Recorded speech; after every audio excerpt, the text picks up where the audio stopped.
Oh, did you? It wasn't recording? No. It's fine. Is it recording now? It is? Okay. You sure?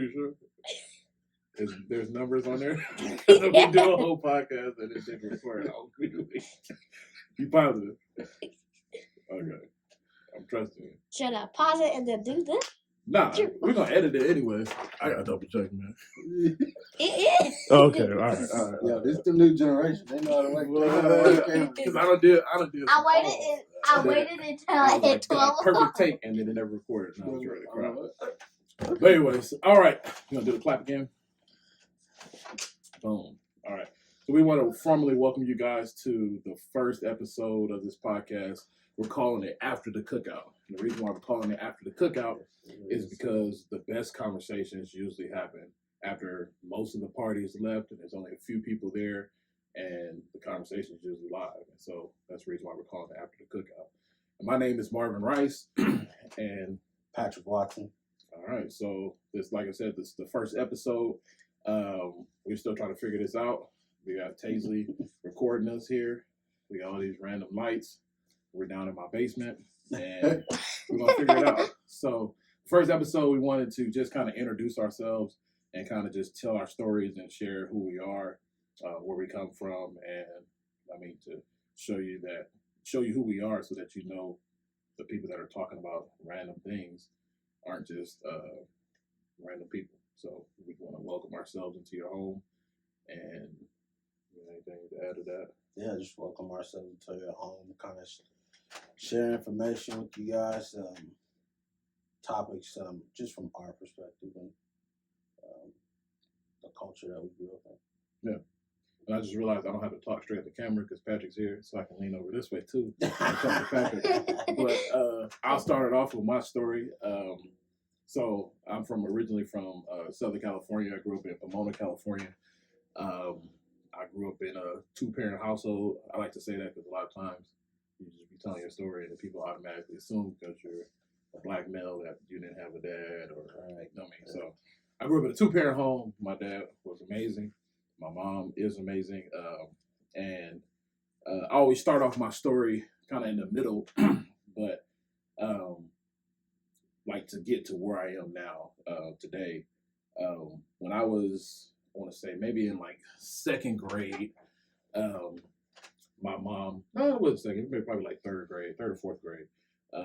My mom had, she was like praying and she felt like the Lord said to feed my sheep.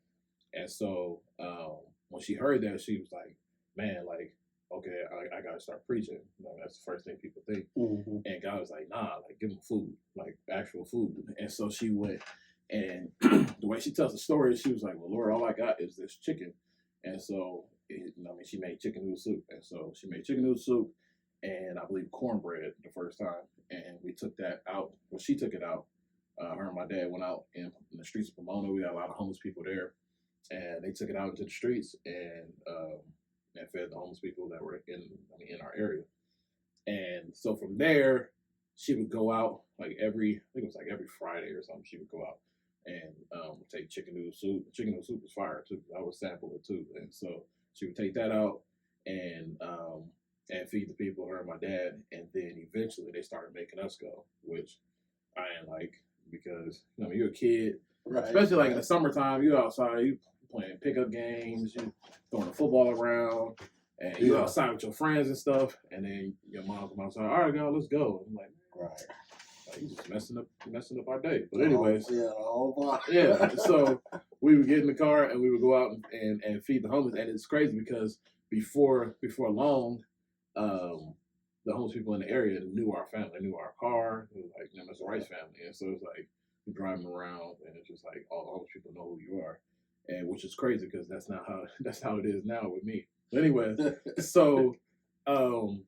We started doing that, and then it grew where some churches in the community that weren't really doing that type of work, that had the resources, started giving stuff to us to take out to the homeless. And then my uncle donated some money. My Uncle Charles donated some money for us to be able to buy more supplies to take out. And so then we, at some point we just stopped. I don't know what happened. I was young. But at some point we just stopped. And so I went on the rest of my life. I played football. I got a scholarship to New Mexico Highlands. I didn't like that school, so I transferred to Alabama A&M, and then things didn't work out there, so I transferred again to Norco Community College back in California. So I went back home for a semester, and then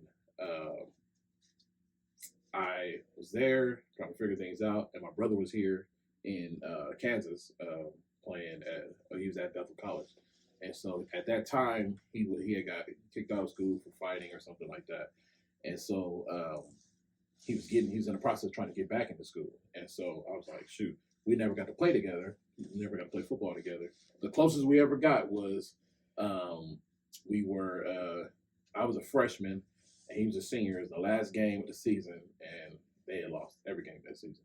And so, but they were playing against Montclair. Yeah, for real.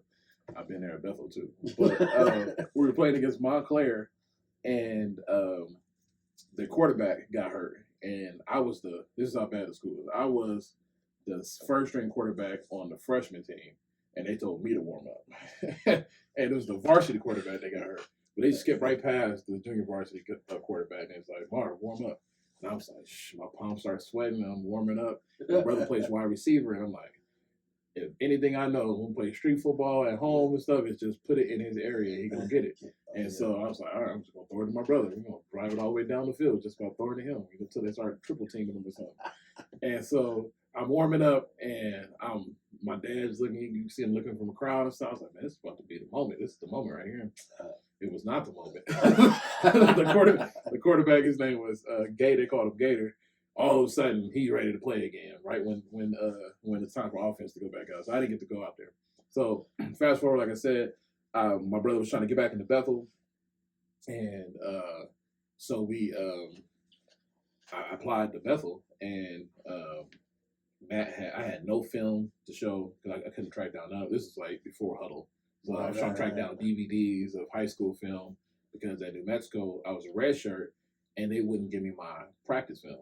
And so they kept saying they didn't have it. And I'm like, yeah, I did. But anyways, so I couldn't track down any film. So Matt just literally went to go tell his coaches about me.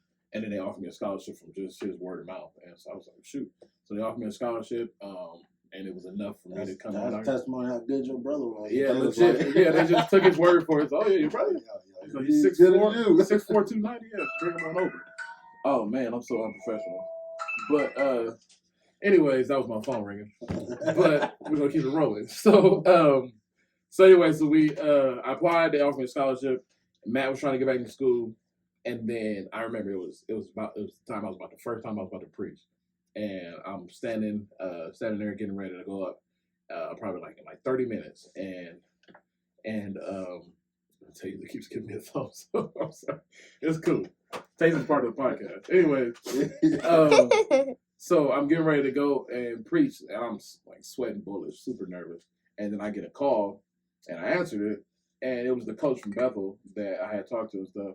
And he's talking about, they resigned. I'm like, bro, like y'all the ones that, got me over here. Right. So they resigned. Then my brother calls me and said that he's going to Oklahoma to go play semi-pro, and they're trying to play arena ball. I'm like, bruh. So I had already signed on I had my plane ticket bought and everything. And I was like, I guess I'm going to Bethel by myself. So I got out here.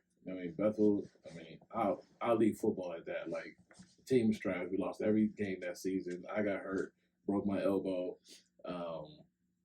And then I fell. Dang. Yeah, it was bad. It was just a bad season. 2012 season was my last season, and it was trash. But anyways, I say all that to get to this point. So I started training and stuff for the next season in 2013. Started training and stuff, trying to get ready for the coming season. And I got the strongest I've ever been. You know what I mean? I was in shape. I had been boxing and stuff that summer and trying to get in shape and I used to run like a mile around called the Creekside Loop in Ontario with my weight vest on and everything. I was ready to go. And then someone was just like, nah.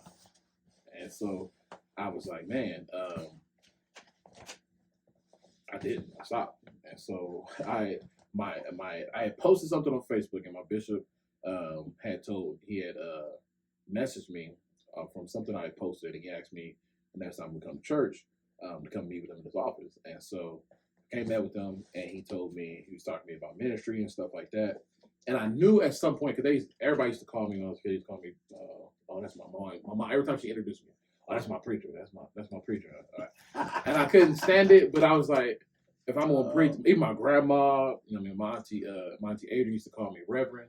I don't mind Adrian, my auntie Joanne used to call me Reverend and stuff like that. And so I was like, if I'm gonna preach, it's cool, but every preacher I knew was old. And I was like, I hit 40. Hit 40, 50, I'll start preaching. Yeah. Until then, it's my life. And so,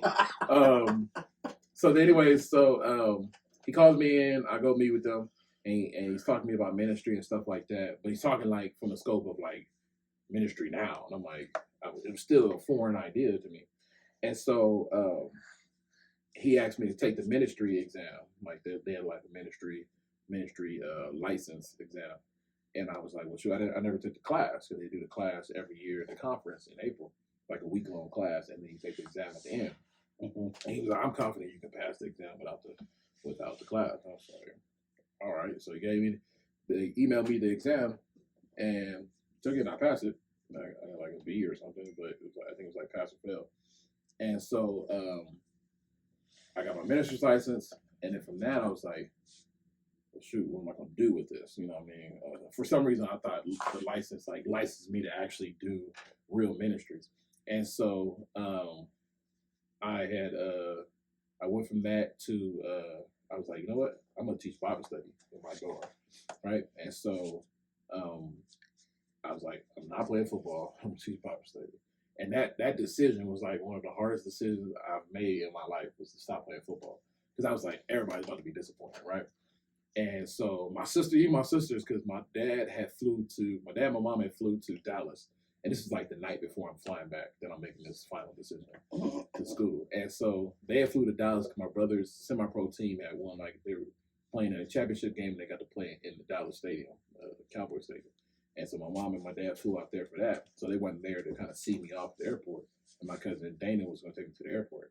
And so my sisters and them, my sister Bree, she had fried a bunch of chicken for me that night and everything. And we were just chilling, watching movies.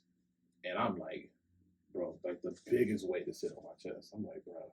And so I was like, I went upstairs, and my sisters were like, you stupid if you're going to quit and stuff like that. They was like, they didn't understand what I was trying to do. Yeah. But they was keeping it real. They was like, they thought I was just quitting, because in high school I tried to quit several times when I wasn't starting, because I played quarterback in high school, and I couldn't start for nothing. And so I tried to quit several times. Like, if I ain't playing, I'm not out there. Yeah. And so they were like, you stupid, you quit and stuff like that. And I was like, y'all, I was like, whatever. So I was like, I don't care what they say. If my dad's cool with it, I'm good. Right? I was like, if he say he good, I'm good. So I called him. They was at my cousin Carvette's house, and I called him, and I left him.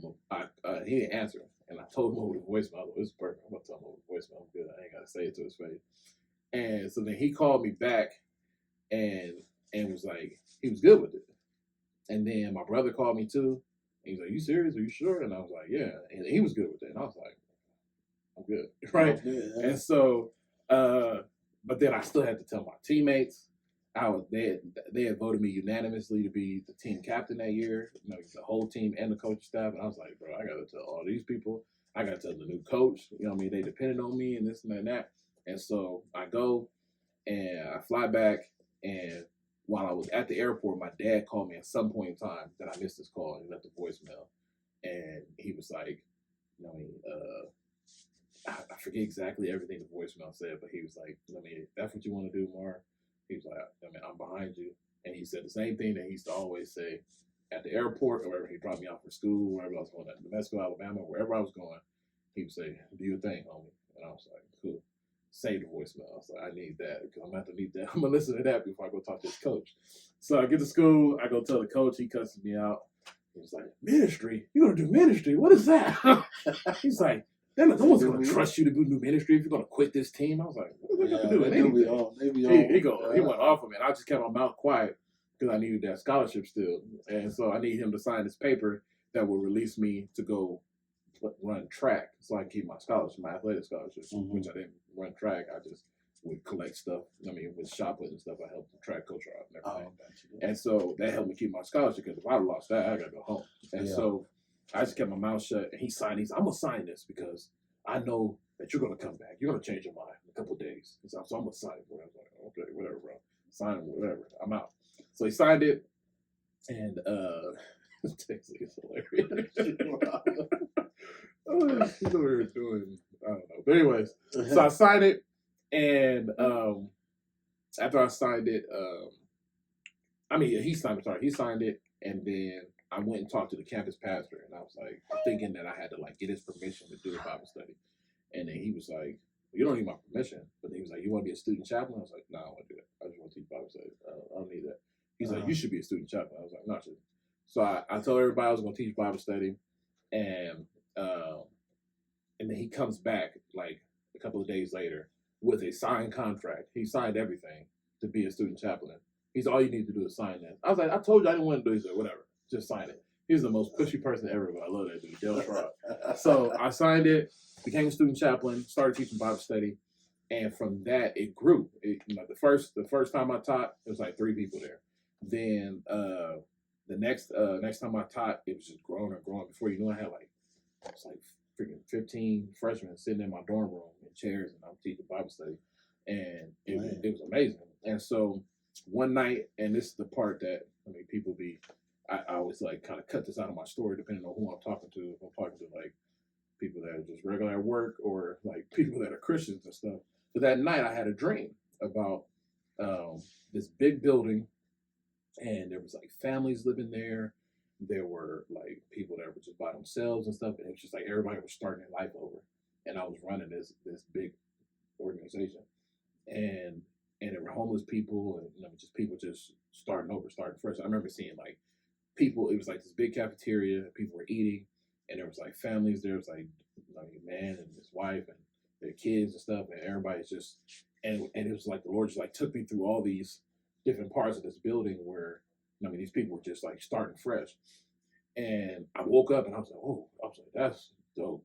So I started putting in my notes on my phone, and I called my mom and I was telling her everything, right? I'm telling her everything that that I felt like the Lord had showed me. And she was like, oh, like the Dream Center in LA. I was like, never mind, I ain't doing it. Somebody already did it. So I thought I just came up with something new. And so anyway, so it came down, this is my senior year. So it came down to me doing my my internship, and I studied business administration. And so it's time for me to do my internship, and it's either do an internship or write this paper, right? The paper was like 30 pages of research paper. I was like, not doing that. And so I was like, I gotta find an internship. But I'm a broke college student. I'm like, I need to find a paid internship so I can, make some money. And so I go to my advisor in the business department, Professor Lloyd, and I'm talking to him, and I'm like, in my mind, I'm like, okay, I want to do this building thing. I still didn't know what it was called at that point. Eventually, I learned it was called transitional living. And so I was like, I want to do this, and I want to find an internship that would help me get to that, right? But I was like, at the same time, I need to find an internship that's paid because I need some money. Yeah. And so my mind and thinking business and because I was studying business administration, my mind came to hotel management for some reason. I was like, it's temporary living. It matched in my mind. Anyways, so he helps me. He looks through their big binder of all these places that they have connections with for internship, and he finds the hotels that are here in this town. Right, I didn't have a license at the time, didn't have a car. I'm on campus, and so he goes ahead and he gives me all the numbers. I call all the hotels. No one wants to do an internship, right? I'm like, look, you can just hire me. We can just call it an internship. And everybody's like, no. And so it's coming down crunch time to find this internship. I have a deadline to find an internship. It's the fall semester. And so I was like, man, I need to figure this out. So I go back to him. And he's like, none of those worked. I'm like, nah. And he was like, okay. And he found like 2 more like motels. Like these are motels that I now know here in town that everybody's doing drugs at. But nonetheless, I didn't care. I was like, I need this paid internship. So he finds those, and then he asked me, he said, what do you want to do? And I'm like, what do you mean? He was like, what do you want to do after school? And so now I'm like having this mass debate in my mind of, do I tell this man that I had a dream from God to open up this homeless shelter place, or do I just go ahead and find this hotel? And so for some reason, I just spilled my guts. And I told him it. I told him the dream and everything. I tried to frame it the best way I can without sounding like a weirdo. But I told him the dream and everything, and he's like, well, then you should do your internship at the homeless shelter. I was like, oh, shit. They ain't gonna pay me at the homeless shelter. Like, that's my thought. And so he gives me the number to the homeless shelter, right? And so I go back to my dorm. I sit on it for like a day or so. Then I'm like 5 days from the deadline. I'm like, let me call these places. So I called the motels, went and met with one of the guys at the motel. He comes out in his pajamas and stuff. And I'm like, I'm still trying to make money. I'm like, whatever, pajamas or not, let me get this job. He's like, nah.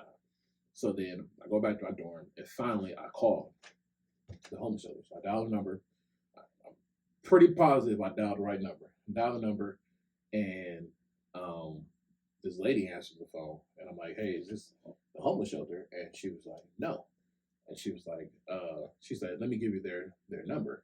And I was like, okay. And I'm waiting, and she's like, well, what are you looking for, right? And for some reason, I spilled my guts to this lady, right? And she was like, you need to come meet with me. And I'm like, all right. And so she gave me the address to the place and everything. And so I come up to New Jerusalem Missions, and the lady I was talking to on the phone was Penny Dugan, right? I come up, and I go to her office in this big old giant building, right? There's like, it's just pretty much, it almost looks like what it looks like right now. But it's, in my mind at the point, I'm like, this is a random building. I go up in there, and she has an office. There's no heat in the building. She has like a space heater running. And she tells me, she starts talking about, what they do and everything. And then she started talking about what they want to do. And then she told me her testimony. Her testimony is deep. And I'm like, yo, like, this is like the place, like the place I had dreamed about. And I'm like, man, I was like, and so I told her what I was looking for and everything, and what I wanted to do. I told her the whole dream and everything, and she was like, you should do your internship here. And I was like, at that point, I had let go of the whole money thing. I was like, whatever. I mean, I had all kind of hustles on campus anyway. I was cutting hair. I was doing some other things. I never sold drugs, because the way I said that sounded like I was selling drugs. But I did all kinds of things on campus. Yeah, side businesses, trying to make money. You know what I mean? And so, anyways, I signed my paperwork with her to do my internship there. And so fast forward, do my internship. And they're talking about opening up a transitional living place. And at that time, I thought, like, oh, this would be easy. We'll do this real fast, right? And no, like, when you're doing nonprofit, like, it's slow. Especially when you're doing building renovations, it's slow. This is in 2014, right? Mm-hmm. And so I write up all their, like, rules and stuff for this transitional living for men.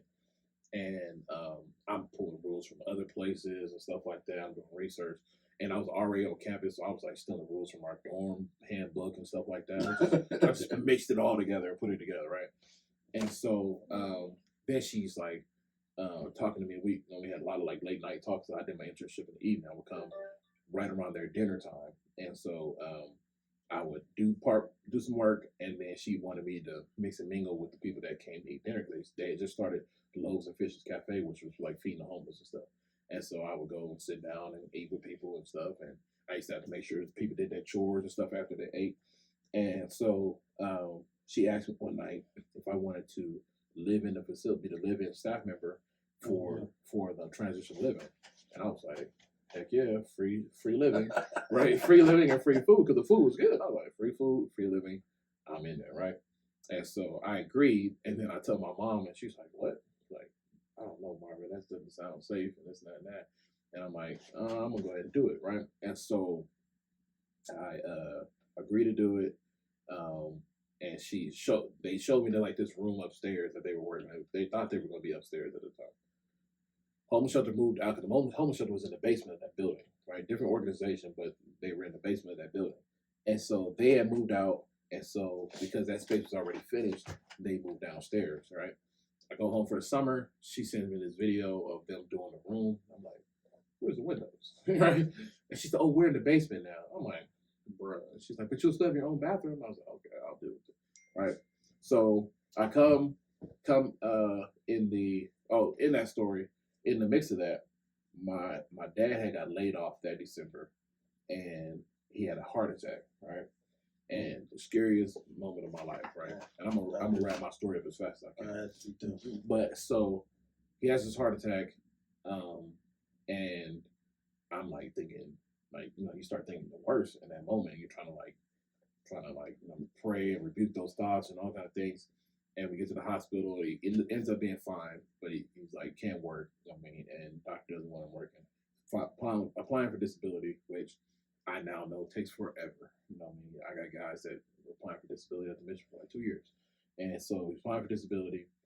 And in that mix, he had took out money from his retirement so that we could live in California.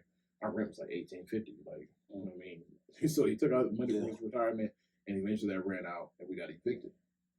And so I get on the train to come here, back to school, and I'm living at the mission. I get my financial aid check like 2 weeks later. I buy my brother a plane ticket. He flies from Tulsa down to. He had just got married. He flies from Tulsa down to California, and then he drives. So my dad could do that drive by himself and everything. So they get in a Suburban and they load up. And we had packed the house before, right? Packed the house, but not knowing where we was going. You know, we just packed the house into these pods. Didn't know where we was going. And then my dad had made the decision that they was moving to Tulsa, where my brother was. And so, because he had a condo, like a 2-bedroom condo, and everybody was gonna stay there until we figured it out, right? And in that process, he was going through like a court case with Kroger because he had slipped and fell in one of their stores, and he had to have surgery on his knee and his shoulder, right? And that was before the heart attack. And so, anyways, they get to Tulsa, and so they're living in Tulsa, and I'm living in Newton, and going to school. And so I'm in the middle of that semester, and we're starting to have people move into the mission. I mean, men moving in. We had a few residents and stuff, and I'm falling in love with it. Like I was like, Penny used to ask me, she says, what brings you life? Like what when you're doing it brings you life and makes you feel like energized. It's like, this is what you're supposed to be doing. And I was feeling that. And I was like, man, this is what I'm supposed to be. And I was like, man. And so I'm still in school. Penny leaves and goes to Africa, right? I'm like, you can't go to Africa. I just got here. She goes to Africa. She's in Africa for like a month. And I'm like, it's me and a few staff members. We're all volunteers. Nobody's paid at the mission. And so I'm going to school, living off financial aid, basically, right? And so she goes to Africa, and one night I'm just like, I need to be here. I need to stay here longer. Because at first I was like, I'm going to learn as much as I can. I'm going to dip out on y'all in December after I graduate, and I'm gone. And I'm going to take everything I learned here, and I'm going to do it somewhere else, right? And I'm not living in Kansas. I used to always say I'm on the first thing smoking after my last final exam, right? Mm-hmm. So I sent her this long email. And if I can find the email, it'd be great. Right? First thing smoking. So I sent her this long email, and I'm like, hey, I want to give a 2-year commitment, right? And so she accepted, and I'm like, I don't know what I just did, but I gave her a 2-year commitment, and I'm going to be a man of my word, right? So fast forward to December, right? And this is where I kind of start wrapping up my story. December comes, and my dad, they're living down in Tulsa. My dad just got a job as a custodian at the church that they were going to, right? And so he started working, and so he's working. I'm at the mission. So one night there's like a little scuffle, right? And dude goes out to go smoke. The other guy comes in and forgot to leave the door because we wouldn't give keys out, right? Forgot to leave the door cracked. Mm-hmm. The other guy got locked out. He thinking that the guy locked him out on purpose. I mean, mental health issues. We'll talk about mental health in the next episode. But he loses it, right? He got the other dude pinned up on the countertop, and he's going off, and look like he's about to hit him. I come out of my room, I break it all up, right? At that point, we make a rule: no more smoking after 10 p.m., right? Because it's like 2 o'clock in the morning. Like, I should be asleep anyways. Right. And so I'm like, in my obliviousness, I'm talking to my mom about this the next morning, Sunday morning. I'm talking to her about it. And then she just gets super worried, right? I'm telling the story like it's funny, like they were fighting and stuff. Right. She's worried. I mean, I'm her youngest son, living with ex-convicts and people that are going, drug abuse, all kind of different things. I literally, a couple weeks later, previous, went to like a meth house to help somebody pick up their stuff. Like I was just out here doing the most, right? And so, I tell her that, and she's like, I want you to come home. I'm like, what are you talking about? Like, I just get this like 2-year commitment. I can't come home. Right. I just finished school. Like, I'm done. I took my last final exam. I'm a graduate. And she's like, I want you to come home. And I was like, oh, it'll be all right. And she's like, no, I want you to come home. Like, she's upset. I go to church. So I get out of church and I go to my host parents' house. And I'm driving this lime green Ford Ranger, like probably 1980 something pickup truck, right? Stick shift. I pull up. I just learned how to drive that because she played, but that's a different story. But so I pull up to my host parents' house, and then my phone rings. I'm late, right? And my host parents, they hate when people late, but I'm late. I'm getting out of the car, my phone rings, my dad, and so I answered, and he was like, "Man," he said, "Do you think that's where God wants you to be at?" Right? And I was like, "Yeah, I do." And he was like, "All right, man, don't worry about your mom. I got her. Do your thing, homie." I was like, "All right." And it was just like that confirmation again. It's like, that's all I need to hear. It's like, do your thing, homie, and I'm good. And I was like, all right. So I hang up the phone, I go in to eat. That was on a Sunday afternoon. That Tuesday, I get a call at like 5, it was probably like 5 o'clock in the morning. My mom and my sisters, I could hear everybody screaming in the background. My dad had collapsed and he wasn't breathing. And so I'm like, man, I'm like freaking out. Like I'm praying, my lip is shaking. I'm like, I'm in this basement of this hospital, this old hospital, and I don't know what to do. I'm like, I grabbed my suitcase, I threw it on my bed. I'm throwing random crap in there, right? I'm like, I gotta get to Tulsa, right? And so then I can only imagine. man, my mom calls me. I mean, they said, Marvin, the ambulance, they take him to the hospital. They said they got him to breathe. I was like, okay, cool. So I'm like, I'm freaking out. So he's going to the hospital. I run to Bethel because they owe me money from my deposit. I run to Bethel. I get my money from them and come back. I call Penny in the meantime, and I was like, hey, I got to go to Tulsa. They're rushing my dad to the hospital. She's like, okay, I'm going to tell people to start praying. And so I get back to my room downstairs at the mission, and I'm throwing stuff in the bag. And the guys at the mission, they're checking the oil on this stick shift truck that probably not going to make the trip. And they're checking the oil and making sure it's good to drive. I've never driven to Tulsa. I don't know the way. I'm going, right? Right. And so then I'm my bag is packed, and my brother calls me, and he's at the hospital. I'm like, okay, I'm thinking he's about to update me. And then he tells me my dad passed, and I just lost it, dude. Like I just fell out on the floor, and I'm just laying there, and like I don't know what to do. And so I remember laying there, and I don't remember if I hung up the phone or not, but I could hear them crying in the background. They're at the hospital, and um, I'm just like lost. Like everything that I had. I mean, you make all these plans and stuff, and everything's just like, well, none of this stuff is happening no more. You know what I mean? I'm just like I'm laying there on the floor and I'm crying, hyperventilating and everything. And I remember this dude named Kenny. He lived next door to me in the mission. And he's knocking on my door. He's a Vietnam vet, right? He's knocking on my door. You okay, bro? You okay? And I just hear all this stuff in the background, but it's just like, bro, like, I could, like when he said it, it's like my breath left my body. Like I couldn't breathe. You know what I mean? Right. And so I'm laying there, and then for some reason, I asked God, like, what am I supposed to get from this? Like, not verbally. I'm not sitting there like having this epiphany moment. It's just in my head, and I remember hearing like in my heart like run, and I'm like run, like what are you talking about? Like I didn't know what that meant at that moment. And it wasn't like a moment where it was like the sky opened up. It's like run, my son. Like it was nothing like that. It was just like run, and I was like run. It wasn't until weeks later that I realized that he was talking about, run your race with patience and endurance. But I was just like, run. I was just like, and so anyways, I go to Tulsa. I don't go in that truck. Penny takes me to Tulsa. And we're there for a couple of days till we figure things out. End up flying his remains to California. And we rode the train Christmas Day to California. It was supposed to be 29-hour train ride. It was like a 36-hour train ride. It's late. It's winter. Oof. And my brother has a newborn baby. My niece had just been born on the 9th. My dad passed on the 16th. And we're driving a train with a newborn. It's before COVID, so worried about people getting sick at least. But we get to California, go, do all the burial stuff. And then I'm like in this process, like, am I going back to Newton or am I going to Tulsa? So my family needs me, obviously. You know what I mean? Right. And I'm like, and all I can hear is the last conversation I had with my dad was like, do you think that's where God wants you? Like, just because all this happened doesn't change the fact that I felt like that's where God wanted me to be. Right. And so I'm like, all right, I gotta go back and I gotta finish at least these 2 years. And so I come back.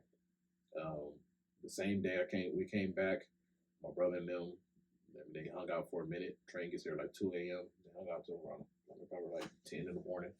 And so they had to go back because he had to go back to work, and I was here by myself. You know what I mean? And but I knew that this was where God wanted me to be. You know what I mean? And so I ran. You know what I mean? Like he told me to run, and that was in 2015 when I got back, and in January, and I found a job at a hotel. Again, back with hotels. Found a job at a hotel, and working the front desk, and then it's crazy because, so like I said, nobody gets paid at the mission, so we can raise missionary support, or you can work full time like I do, and I'm still in the process of raising missionary support and all that. But every job I took, I learned something that I was supposed to learn for the mission, and it was crazy how God led me. Right, so the hotel part. I mean, I don't know what I learned there, but fast forward, I became a mental health case manager for a place in Wichita, and I learned so much about the mental health field. Learned about the lack of resources. I worked with clients that lived in group homes and stuff, and man, I got so many stories to tell about my clients. They were hilarious, but I worked with them. But I learned compassion too, working with them, and knowing that some of these people were never going to live a normal life. Right. And it was my job to help them, be a part of the community and stuff like that. Then I went from that to doing children's case management at Prairie View, and that's where we met. And then from that to doing community organizing with a grant, and learn how to do grant writing and grant reporting and stuff like that. I work in nonprofit, I'm gonna need that. Then from there, I started working in the substance abuse field, which probably 95% of the people that we serve at the mission are people that have substance abuse issues, because sometimes substance abuse and mental health go hand in hand because people are self-medicating. And so God has just like led me every step of the way, teaching me something more, you know what I mean? And eventually, Penny will retire at the mission and I'll take over. And so the dream that I had is starting to fall into place, but it didn't look like it at first. You know what I mean? Right, he showed me a finished building. We got a 72,000 square foot building that is nowhere near finished. We're still raising money. We just got part of the first floor done. And so, now here we are, sitting out 7 years later or eight years later from that moment when I first walked through the building and I could see it done. But anyways, that's like where that led me all the way up to this point. I'm still here, still at the mission. I still do work a full-time job on top of that. Now I'm married. I'm married to Nicole. We got married in 2020, and it was crazy because we got married and it's like all hell broke loose. It was like the enemy was coming after us. But now, we got Abigail. My daughter's 5 months old, and God's blessing and different things are falling into place that I wasn't expecting. And so I'll end with this on my story because I did take a minute. But this first episode about to be long as much. But we've been studying through the life of David. I teach Bible study at the mission, and it's crazy from the moment where he's anointed king in chapter 16 of 1 Samuel. You would think like, okay, anointed king, become king. It's like, no, it's like anointed king, run, run from Saul. Saul's chasing him for several chapters. He's chasing him, trying to kill him and stuff, and he's hiding in caves and living in caves, and has these 600 men that are around him that are, people that are running from debts, people that are criminals, and all kind of people, and these are the people he's around. And we're in the middle of the story now. It's just like, just because God says something at that moment doesn't mean that it's going to look like that at the next moment.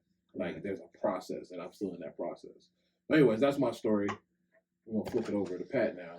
All right. Well, my story is weird because I feel like in the grand scheme of it all, I'm still in the process of my testimony and my story. But for me, it probably would start around. I was young. I was homeschooled, so I was born in California. We moved when I was 5 to Houston, Texas. Um, so I consider myself a Texas baby. Like I've been there since I was 5. Texas people. So we Texas strong, Houston. Here we go. But yeah. So I moved to Texas when I was 5.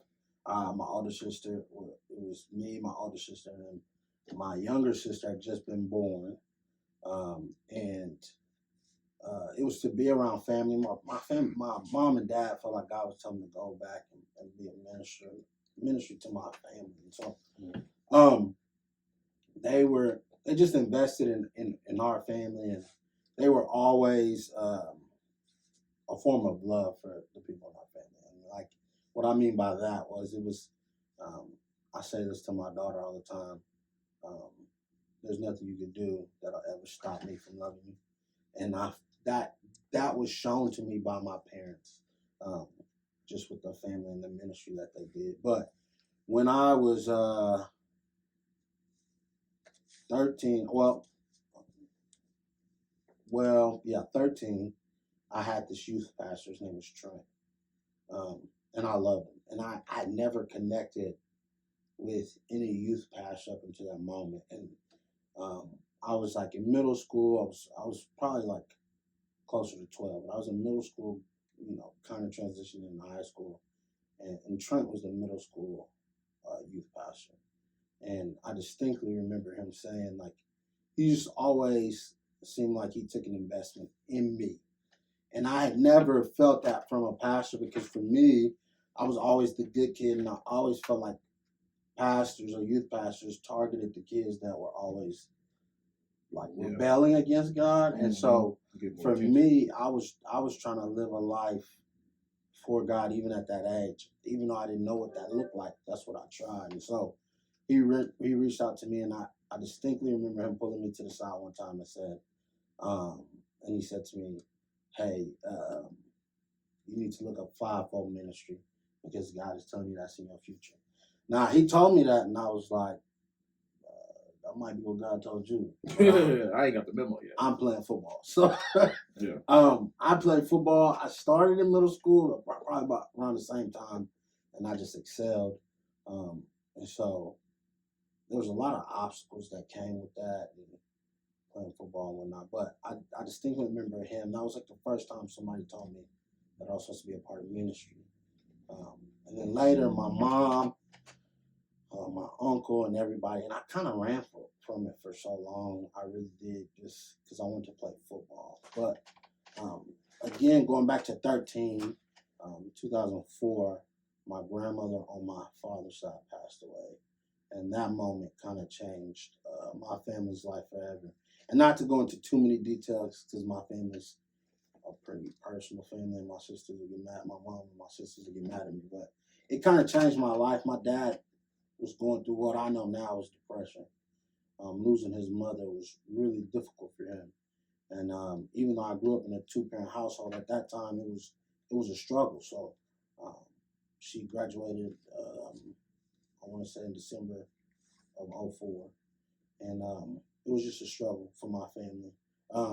My dad ended up losing his job. And it was during a recession, so he ended up losing his job. He's trying to find a different job, and in this moment, he's dealing with the stress of his mother passing away. So, my parents had a savings. We were in our house for a while, but then we ended up getting evicted. And I remember it was my older sister was in college, so she was doing her classes at Texas Southern. It was me. I was 15. My younger sister at the time was 12, and my baby sister, I want to say, was 2 or 3. She might have been. I'm not doing that. Anyway, so she was young, and so my mom we had to pack up the house. My dad was still in the process of um, he was trying to find work and and so he was in the process of doing what he felt like he was supposed to be doing and providing for the family. So I'm packing up the house, and we don't even know where we're going. So it's me, my mom, and my younger sister, my baby sister. And so my mom is trying to pack up as much as she can. She's just throwing things in boxes. My two younger sisters, they were troopers too, but they couldn't really do much. They was young, so I felt like I took on that responsibility, and it was me and an uncle and one of my uncles that it's really my great uncle, but um, just helped us move, and we didn't have much help. I mean, I think people came and helped throughout the day, but as far as the moving part, it was really just me and him.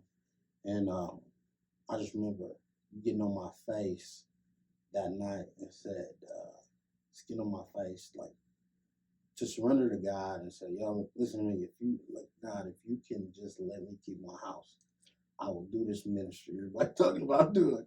And it was in my spirit, like I already knew that's what I was supposed to be a part of, but I was running from it because I just didn't feel like the money that I wanted to make for myself was in ministry. And so I felt like I've always had this passion to take care of not just my wife and my kids, but I always had this passion to take care of my family. So take care of my sisters, take care of even though my sisters, to tell you right now, they don't need to be taken care of. But that's always been my passion. It's just to always be there for family and be there for people. And so I really wanted to make enough money where um, at the end of the day, if my mom never went to work, she didn't have to work. If my grandmother never went to work, she never had to work. So I just didn't see that in ministry. I didn't see money being um, a thing in ministry. And so I really pursued football. And I felt like God told me I was supposed to play football. So I pursued it, and different things fell into place. Long story short, um, I ended up going to Tabor College here in Kansas, Hillsborough, Kansas, a rival to Bethel College. And I felt like God called me here. And like I said, I'm on my path of playing football. And so I felt like God called me here, and I get to Tabor, and for multiple reasons, I just never played, never really started or anything. I might have played in some games or blowouts or something, or like played, on special teams, but I never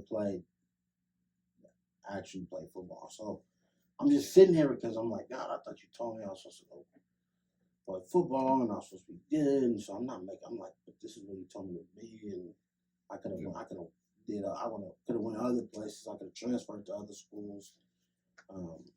Schools were calling my mom until my senior year at Tabor. Asked like, hey, is your son happy? And I just was like, well, this is what God wants you to be. And so I really didn't know why he wanted me to be there. And so, the main reason is my wife. That's why I met my wife my senior year at Tabor. I met her probably my freshman year at Tabor, but we didn't start dating until my senior year at Tabor. And then B, I felt like my senior year was the one year I was competing to start, and it just didn't go the way I wanted to. I ended up hurting my shoulder. I'm not sure what it was. They told me I tore my label, but then after the season, she said if you played through it, then you didn't really tear it. But yeah, so they gave me an ultimatum. I tore my labrum. I went to go cut somebody. If you know what a cut is, it's when you kind of lean with your shoulders to take out somebody's legs. And I just felt my shoulder pop. And it was excruciating pain, but then like when I got up, it like popped. It popped again. So I didn't know what was going on. I couldn't feel the pain outside of my shoulder, but I could feel it inside. And so so I told her what happened, and I said, anytime I punch, like if I lift weights, I had no power. If I punched during my kick, I had no power in my punch, no stiffness in like my shoulder would just give every time. And so she was like, I think you tore your labrum. And so she was like, you can end your season now. And this happened. This wasn't even the first game. This happened during our team scrimmage to kind of earn your starting spot or earn a position.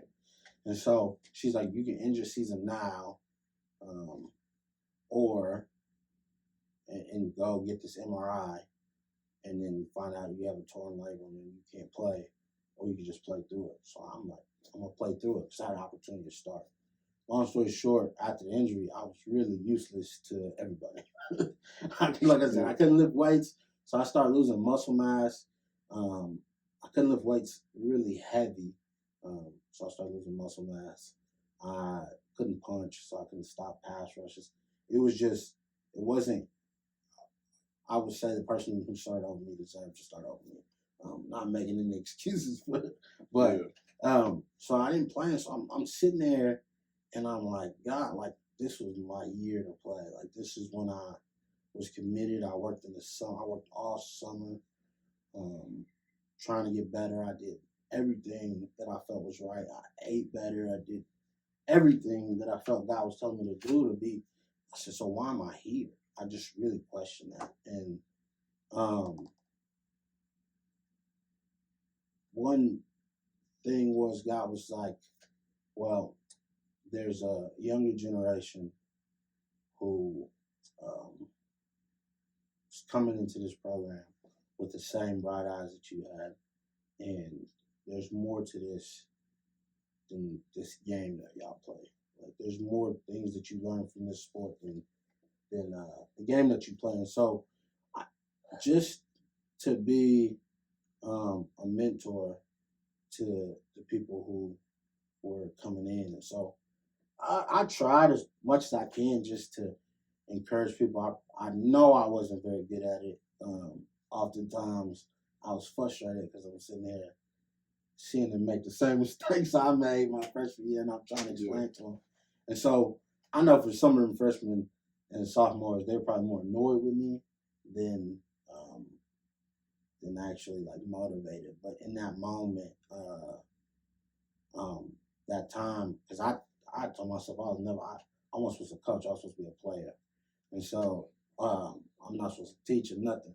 And so in that moment, I realized I had taken on the role of like a coach, really, and tried to mentor people who were even better than me athletically and just giving to their life. And in that moment, something I thought I'd never do was something that I felt most comfortable doing. So, long story short, to speed the story up, I do that. And so now it opens my eyes to teaching and ministry. And so I'm kind of like, okay, maybe that's the direction God wants me to go.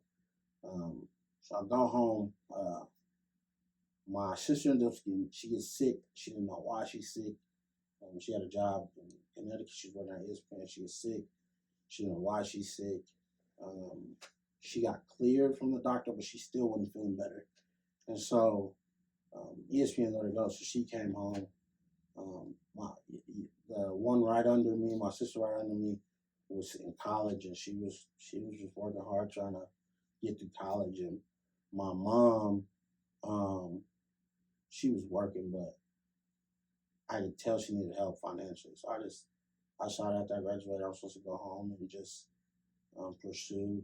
I majored in strength and conditioning. I was going to pursue a job in strength and conditioning. And I interviewed for this job as like at LA Fitness as like not a personal trainer per se, but you would assist personal trainers and different things. And they showed me different plans, and it was really, I mean, business wise, they had different plans, like personal trainer. Like they didn't set theirs up for 30-minute sessions. It was 15-minute sessions because they felt like people were trying to get in there quick, and you could get more people in for sessions. And so I really was like, yo, I'm on this. Like I like this. This is, strength and conditions what I majored in. This is what I'm gonna do. Yeah. I'm in Houston. I'm gonna help my mom. I'm gonna work this job. I'm gonna help my mom, and we're gonna do that. So I interviewed with the guy over the building that I'm in, and he said, if it's up to me, you have the job. But all our employees are in the position that you're working in have to interview with the district manager. And I interviewed with this guy, and he's talking about he's just one of those fitness guys who just, not to say anything negative about him, but he's one of those guys who really took fitness seriously, and he didn't hold back on who he felt like was not healthy. And he talked about children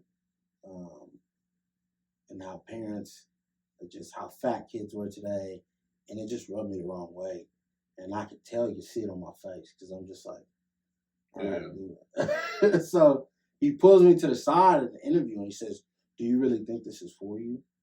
And I'm trying to get a job. Yeah, I came home to help my family, so I'm trying to get a job. I'm like, oh yeah. Like, I could do this, and I ended up not getting that job.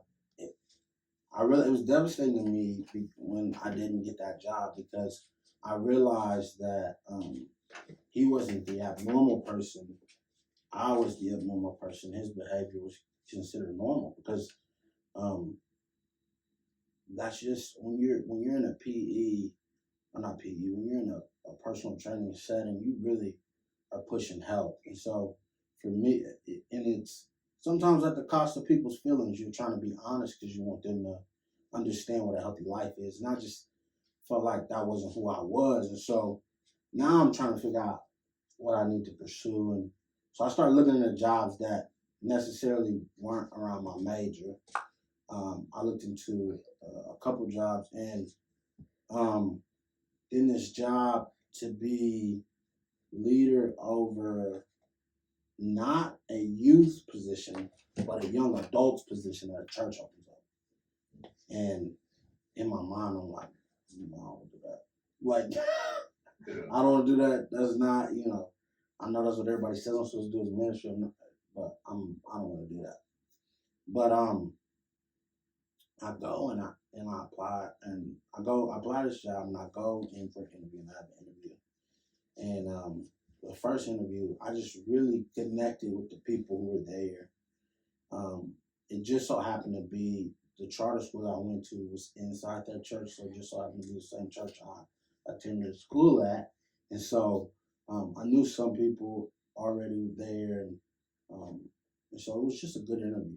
The second interview, I really fumbled, because I kept saying, like, I want to be a cliche Christian, but I don't want this to sound cliche. I kept saying that in the interview, but this is how I feel. Because I think in that point in my life, I wasn't prepared to stand for Christ with criticism. And so I just wasn't ready for people to say, "Oh, that's what Christians always say. Oh, that's just what Christians do." And so for me, I think God just showed me what I could be doing with that interview, but he also showed me that I needed to keep going. Oh, even so, I skipped this part, but there was a guy who used to come to Tabor, and every time he came, it was just like the campus changed, the mentality changed, and even he at Tabor said to me, "God's telling me you're supposed to be in ministry," and I'm like, if people don't start telling me, so this guy was just, I loved this guy too. I went to every event he spoke at, and to hear him say that was just, it was kind of like confirmation, and the whole situation with football and everything happened. And so, long story short, fast forward, let me stop saying long story short. So fast forward, right? My wife, when I decided to come home, my wife was pregnant, or my girlfriend, fiance at the time, was pregnant with our daughter, Taisley. And I went home because, not to neglect my daughter or anything, because I felt like, who would want to marry a man who didn't make sure his family was doing good? You know what I mean? Like, I feel like my wife needed to see that I was actively trying to take care of my family, so she could see I could take care of them. And so I really, but it was a burden for me. I mean, it was a struggle, and I was tormented because my daughter is here in Kansas. Me and my wife aren't married yet, and we're trying to figure out we're gonna live in Houston or figure out we're gonna live in Kansas, um, and I'm still struggling with the idea of being in ministry, and so I'm just not pursuing it, and so my friend ended up giving me a job at this company called LKQ, and it was a nice job for that season. I was making decent money, and I was able to help my family. And at that moment, because and let me preface it, because my sisters held me down tremendously, especially through college. I wouldn't have made it without my sisters sacrificing to help my family take care of me. But I felt like it was my turn to take care of them. And so in that process, my wife just felt like she couldn't move. Like after our daughter was born, she felt like she just couldn't move from Kansas. And I know I had already made that move to Kansas before for school, but I didn't want to be here either. I didn't want to be here. And so it was just one of those things because I felt like this was the woman that God had made for me. And so I really struggled with that. And I was tormented for days. And I'm delivering these car parts and I'm in this car by myself. So I'm really just with my thoughts for a while. And I'm sitting there asking God, I'm like, my mom would always say, God works through peace, he doesn't work through strife. Mm-hmm. So the moment you feel peace in the decision that you seek is the moment God is working. And so I'm sitting there driving and I'm tormented and I'm thinking like this is, I need to go to Kansas because I need to be with my daughter, I need to be with my fiance, I need to take care of them, but I can't leave my family to be without anything. Because right now they're dependent on me and I've depended on them for so long. So I'm tormented, and I bring this to my mother, and my mother says, son, here's where you made the mistake. You are not my provider. God is my provider. Right. And if not you, he will provide another way. And so now I'm like, okay. So I'm living with that, thinking about that, and then I just felt God in my spirit say, you're supposed to go to Kansas. Now, in my head, I'm trying to justify not going to Kansas forever. So I'm like, all right, God. He told me you're supposed to go to Kansas, and in Kansas, you are going to be a part of one of the biggest churches in Kansas. And I'm like, be a minister for, huh? No, I'm good. Yeah, be a minister for God. So he tells me that, but at the same time, I'm just, in my head, I'm like, I'll be a part of a big ministry. Not Kansas. Not Kansas. So we'll see what happens. So I was like, I just had family, I had friends in Houston. And Texas is like, if you lived in Texas, people always make fun of Texas. If you live in Texas, there's a vibe there you can't get nowhere else. And I really want to be a part of that vibe for the rest of my life. Sure. So I just never saw myself not being in Texas. And so I in my head was like, well, I can start a ministry there and then I'll move my ministry. So the intentions to get up there. Yeah, so I'm just like, all right. But I don't really seek, so I don't really seek after ministry. I come here, I get the first job, and I'm trying to figure out, okay, now I'm trying to figure out what do I need to do? Because I just worked a labor job, and that's what my dad did his whole life. Because he was just a labor job, labor intensive job. My dad made good money, but he didn't see that for us, and so I really wanted to tell you, you can't be making noise. Sit down somewhere, child. That's making noise. So anyway, my dad, that wasn't his vision for us. He always said, I work hard so you don't have to. And a lot of people can take that out of context and think he means I work hard so you don't have to work in your life. It's not what he meant. What he meant by that is I'm doing what's necessary to provide for my family so you can do what you love to provide for yours. And so I really was just trying to figure out like what that is. Because even if I was gonna be in ministry, I accepted the idea of being in ministry. I knew it wasn't gonna be my primary income. So now I'm trying to figure out what that is. And I pick up the first job I can when I felt like God told me to come to Kansas, and it's a para educator. And I did that for like a year maybe, and I felt like that is what God wanted me to be is a teacher. And it's common in our house, in my family too. My uncle's a teacher, my cousin's a teacher. My mom often ministered in multiple churches, and she used to call herself a teacher of the gospel. And so, just my family is just common. So, all right, teaching, that's what it is. And so, I went into that, and so about a year into me being a para-educator, the head coach here reached out and asked if I wanted to coach football, which I had never in my life had planned to coach football. And I was kind of like, you know what, this could be an opportunity for me to just kind of like be connected to football still. And so I did it with just the intentions of being a football coach. My first year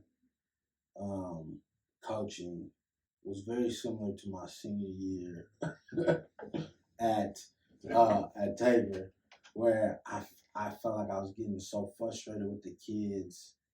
I'm trying to tell them something and they not listening. Which, if you have teenagers, you know that's a common thing. Teenagers, young adults, it's a common thing. They always feel like they know better, even if you telling them I've been through this exact situation in this exact moment, and I know how this ends, and they like, nah, that's you, that's not me. And so, they don't quite understand that you're not telling them not to pursue something.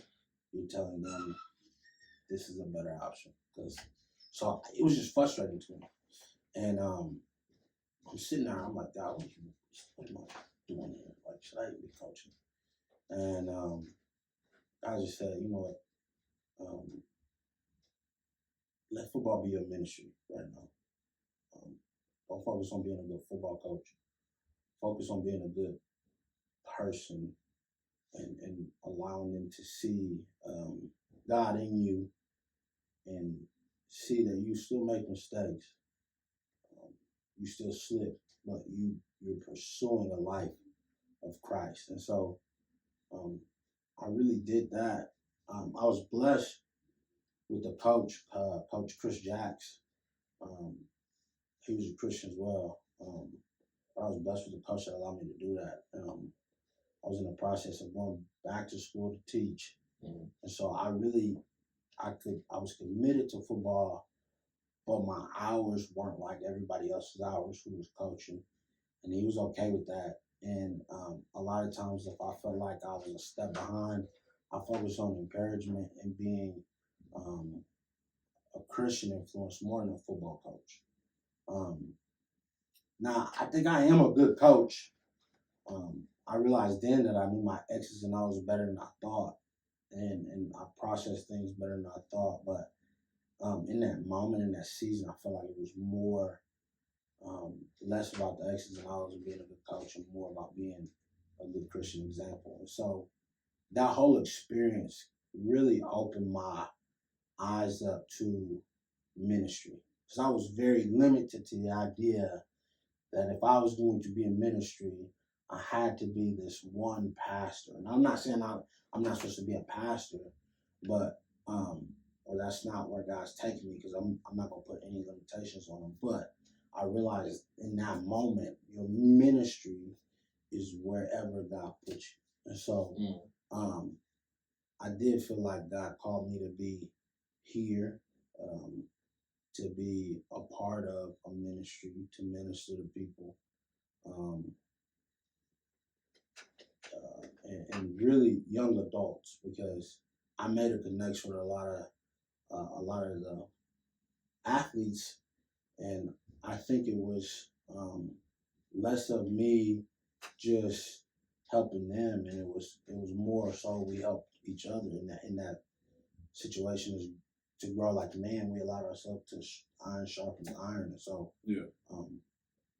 Always realizing that I could grow, I can learn from anybody, and not just somebody older than me. But learning that moment, like, hey, they handled that a lot better than I did when I was younger. Like, they handled that adversity as far as like being a Christian in the locker room and doing different things, and being held to a higher standard. They handled it better than I thought. Mr. Perfect over here thought he was doing. So Yeah. I really encouraged by the players and encouraged by how they live their life for Christ, and how a lot of them really weren't heavily influenced by peers in their decisions to live for Christ. And so now I feel like my ministry is in that direction of not just football, not just sports related, um, but in that direction of like just mentorship and different things. My story of I feel like my testimony and my story of becoming a man are two different things, um, but at the same time, in all actuality, the process of being a man um, was the process of becoming connected to God. So in that moment, I will say this: I skipped past that moment. That moment when I was on my face, totally surrendered to God. Um, I always say it was October 19th, 2006, and I had been saved since I want to say I had gone through the prayer probably since I was 4 or 5. Mm-hmm. I had committed my life to Christ, and I honestly, even as a kid, tried to live a Christ like life, whatever that looks like as a child, right? Mm-hmm. But in that moment in October when I was face down, I always say that was the moment that he became my God and not my parents' God. I wasn't doing it because they were telling me to pray, or I wasn't doing it because I felt like my mom and my dad, like this is the expectations they have of me. I was doing it because at that moment when my back was against the wall, that's who I decided to turn to. So Yeah. I really count that day as my real salvation moment, and how God led me to how He changed my life in that moment. Indeed. Part of who Patrick Wilson is. Yeah. and now we're both here in Newton, Kansas. Right. Where I don't think anybody wants to be. But no, it took a minute to. I was gonna ask you that. Like, how does it feel to like be here? Because it was hard for me to surrender. It was like I committed to coming back for that 2-year process, and when my 2-year commitment was up, in would it be 2016? I was like, bye. You know what I mean? And for some reason, I think it was like 2016, 2017. Whenever Barbershop 3 came out, when it was in Chicago, and I watched it, and I started doing research, and I was like, man, Chicago was rough. But then I seen how many homeless youth there was in Chicago, and I was like, all right, I'm about to take the missions model, and I'm going to Chicago. And I was like, this is where God wants me to be. I'm sure. Right. And God was like, shut up. Like, that ain't where I sent you. You just got, you created that in your mind. But I was going to ask you, like, how does it feel like being in New? Because you're from Houston. I'm from California, Southern California. Like, completely different places than Newton, Kansas. For me, it's it's weird. I'm in a place where I know I feel like I want to go back to Houston as much as possible, but I feel like God has used me here in the few years that I've been here. I've been here probably 7 years. He's used me more here than he has, or I've seen more here, more benefit for his good here than I have for Houston. So in Houston. I want to go back every day. I ain't gonna lie to you. It's That's just not- different. Being in the city is different. Like Yeah. you don't realize all the things you have. You don't realize there's always gonna be something open in a big city. Everything here closes at 10. Bro, the street lights start blinking around like 8:30. If you on the street at 11, you by yourself. Like it's Yeah. you and the drug heads. That's the only people awake at that time. My friends. Like, so at that time of night, it's just different.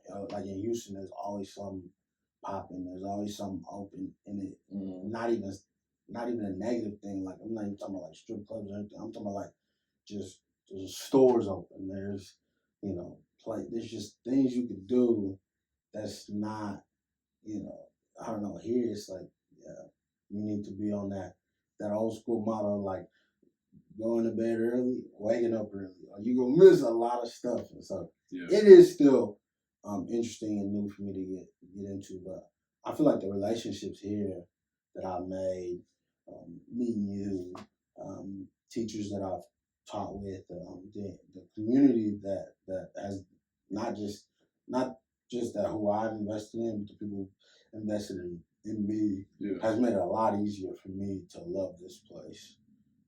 I think just looking at it and just being here, I don't think you can see the beauty in it. I think the beauty in this place really comes from the people. Yeah.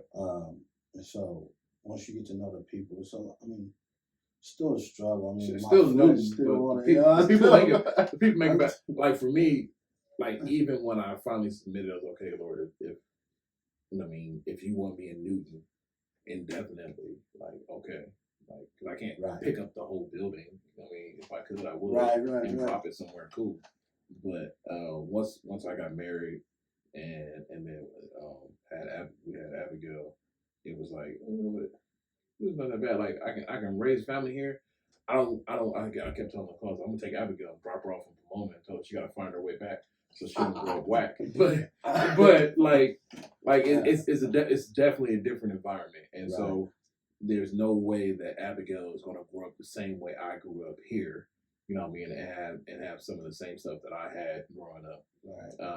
But nonetheless, she has me. I mean, she has Nicole, and she still has the influence of her aunties, my sisters, and Nicole's family, and so I mean, a place is a place. You know, what I mean? Like you said, it's the people, and so it took me a minute to surrender to that because I was like, no, I gotta go. The biggest thing for me was and I'm gonna just be frank, is the race disparity. Like, just not being around. I grew up around black people. I mean, in Houston, there's a large black community. So, like, I've been to churches where there's majority black people. I didn't grow up in a church where it was majority black people, but I've been to churches of majority black people. I've been to schools. The school I went to was majority black. The school I played for was majority Hispanic. Played football for was majority Hispanic. And so, just being around, like, I mean, if I don't see Marvin, I might not see a black person for a week or something. Like, like legit. I be driving and I see a black person. It's probably Patrick. You know what I mean? It's not that many, and you know what I mean. And that was one of the things I struggled with too, because like I want to impact. I mean, my community. African Americans at the mission. I don't get that opportunity that often because of the vast majority of people that come in are Caucasian. Like I said, Caucasian because I'm on camera, but they're white people. But I love them all, and it's just different. And so, but I go the church I go to in Wichita is primarily black, and so I get to be around my people there. But at the end of the day, this is where God has me, and so I know that if it's where He has me at, it's where I'm supposed to be at. You know what I mean?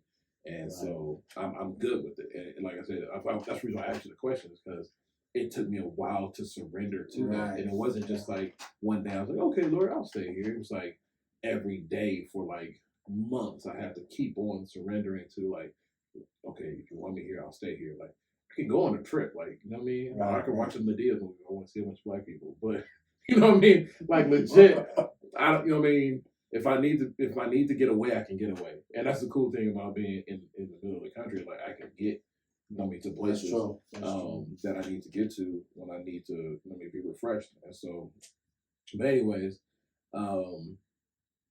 if you have anything else. So that's the first episode. It's super long. I haven't edited it at all yet, but I'm positive it's at least an hour and 10 minutes. And so we promised that all the episodes won't be this long. We had talked earlier this week about keeping it in between like 30 and 45 minutes. Right. I'm super long-winded. I took 25 minutes, and that's my fault. I think I took longer than that. But we wanted to do this first episode this way just so that you know who we are. And so when we're talking about things, you know the perspective that we're coming from. Because perspective is everything. You know what I mean? When we discuss things, I asked Patrick earlier yesterday. I kept asking, I messed with him. I was like, who is Patrick? And he was like, shut up. What are you talking about? Coach Carter, what do you think you are? But I was just like, I mean, because everything we talk about is going to come from our perspective. We're talking about mental health, it's going to come from our perspective. And we're talking about some type of current event that just happened, is coming from our perspective. And so if you don't know who we are, you can go back to that first episode and understand, you know what I mean, that Pat came from Houston and he's stuck in Newton, and I came from California and I got on the wrong plane and ended up in Newton, Kansas. Like, you know the perspective of where we're coming from. And so, like I said, that's the first episode. We're going to try to do an episode weekly. So we got to figure out another time to film the next one. But nonetheless, like I said, this is after the cookout. So After the cookout's been over for a while. Right. There's no more to go place, but nonetheless, this is us. So indeed, appreciate you guys. Peace. Dude, it wasn't recorded. Shut No, I'm just